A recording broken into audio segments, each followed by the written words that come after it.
Hello, welcome to the channel. Today we're going to talk about labor pricing.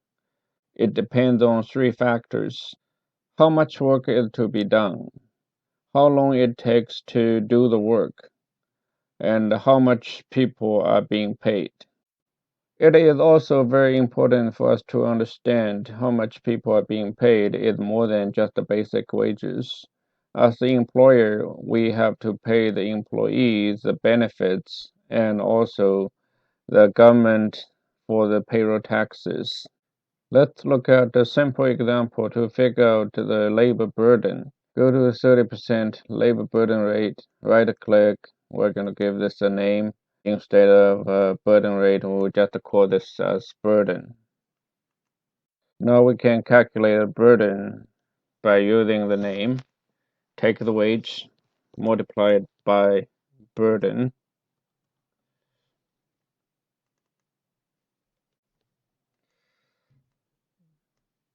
The adjusted rate will be just the sum of the two.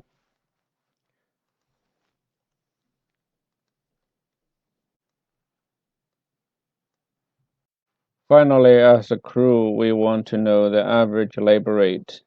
So we'll take the average function, do the average of top three numbers. One thing I would like to clarify, in the textbook, we use the name crew rate. That is somehow confusing because a lot of people think crew rate is the total of the whole crew, but actually we're only looking for the average rate within that crew. Next, it's important for us to review the idea of man hour. The man hour essentially reflects what a person can do within 1 hour of work. However, the unit we usually use is man hour per quantity, so this way we can do the multiplication with the quantities we took off. Let's look at an example here. Apparently, we can just take our quantity times the man hour information, and then we're getting the number of hours. Of course, you can round up to the whole hour if you like.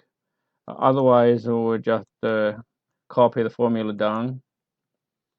Remember, the labor rate we did was $39 per hour on average.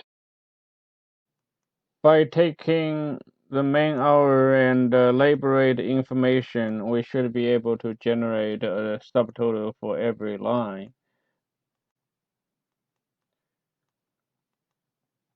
Copy the formula down to the bottom and also do a grand total. Similar idea can be done with other construction trades. This one is for framing crew. We're applying the labor burden to every craftsman.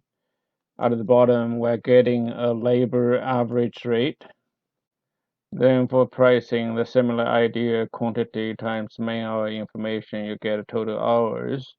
Then the hours multiplied by the labor rate, you will get the cost information. What if you want to do the material and the labor pricing on one sheet?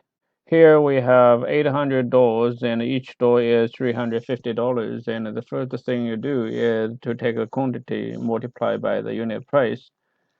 For installation of the door, you can take the quantity times the man hour per unit information. You will get a total hours to install those doors. If the labor hourly rate was $31, then what we are looking at is the total installation cost by taking the man hour and labor rate information. Finally, the total cost will be the material subtotal and labor subtotal. From that, you can also figure out the unit cost to supply and install one door. What you need to do is just to take the total cost divided by the quantity.